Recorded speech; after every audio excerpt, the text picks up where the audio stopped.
Con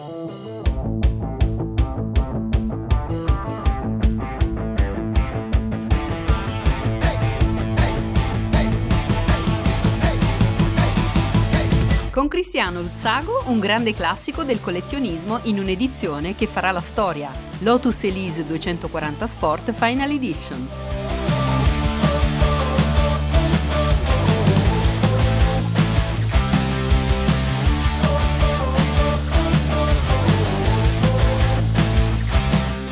Amici appassionati di automobili da collezione, differentemente dalla nostra consuetudine di presentare vetture storiche, oggi presentiamo una vettura molto moderna, che ha un paio d'anni, e che affonda le sue radici nel passato. È la Lotus Elise 240 Final Edition. Perché affonda le radici nel passato? Innanzitutto perché è un modello che è stato in produzione per 25 anni e in un quarto di secolo la Elise ha costituito oltre il 50% della produzione di tutte le Lotus prodotte, e perché all'inizio degli anni 90, quando era iniziata la gestazione di questo progetto, Romano Artioli, che era la guida del gruppo Lotus, volle fortemente un'automobile che riprendesse tutti quegli stilemi classici delle vetture da corsa degli anni 50 e 60 e che al tempo stesso seguisse la filosofia di Colin Chapman, cioè di avere una vettura molto leggera, perché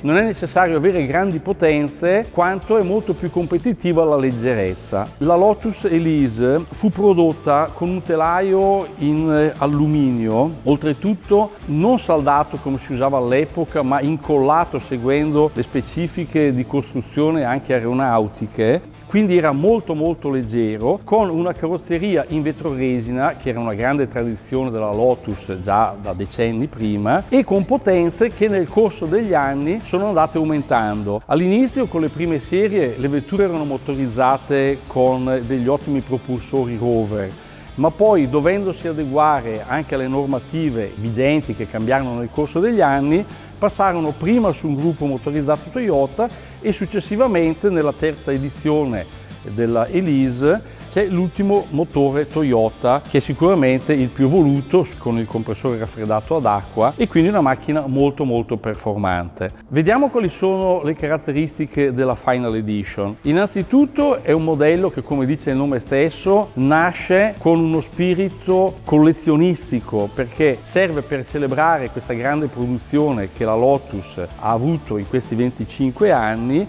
e per soddisfare quei collezionisti che desiderano avere un prodotto da tenere nel tempo con un'ovvia rivalutazione e comunque con delle caratteristiche che sono quelle delle Elise implementate al meglio, tant'è che della Final Edition c'era sia la versione 240, il nome indica i 240 cavalli, che la 250 Cup, che era quella più potente, che hanno praticamente invariate tutte le prestazioni della Elise, cioè sportività, leggerezza e maneggevolezza, che la rendono una vera auto da corsa. Ma una domanda che mi hanno fatto: ma perché hanno smesso di fare la Elise se è un modello che ha avuto così tanto successo in questi 25 anni e ancora oggi è così apprezzata sia dai collezionisti che dagli utilizzatori? Per un motivo molto semplice, perché purtroppo le normative cambiano e oggi la produzione delle automobili di serie prevede che ci siano delle dotazioni che su questi modelli, date le dimensioni e per poter mantenere la leggerezza, non era possibile applicare. Dotazioni che sono barre sulle portiere, airbag laterali, ABS, tutta una serie di appesantimenti e di ingombri che hanno determinato la fine di questo splendido modello.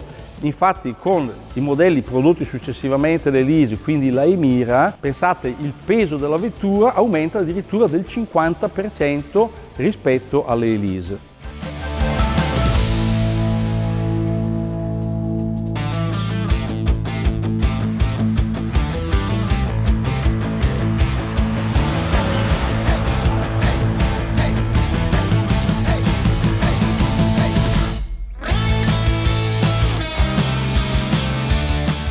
Ma vediamo nel dettaglio che cosa distingue la Final Edition dalle edizioni precedenti. Innanzitutto i 240 cavalli con un incremento di potenza di 20 cavalli rispetto alla 220,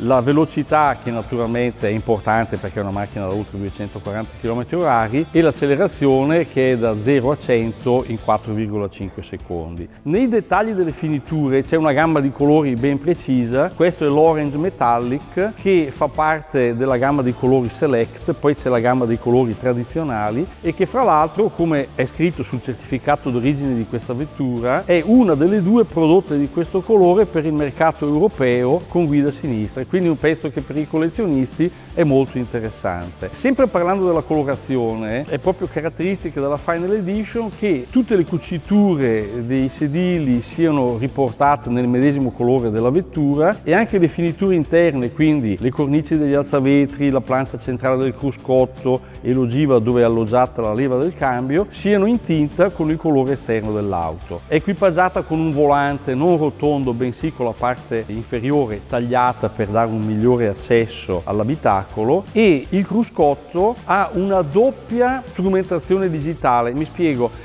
Utilizzando la versione Sport si passa da un cruscotto tradizionale a un cruscotto sportivo, dove una banda indica il numero dei giri e la velocità è scritta, quindi cambia a seconda dell'uso che si fa della vettura, se normale o sportivo, proprio la parte digitale del cruscotto. Altri dettagli particolari di questa vettura si poteva avere anche col Black Path, non è nel caso di questa, che sarebbe una finitura nera della parte frontale centrale del muso, la finitura nera posteriore dove ci sono l'alloggiamento dei fanali, fra gli accessori che si possono avere su questa Final Edition.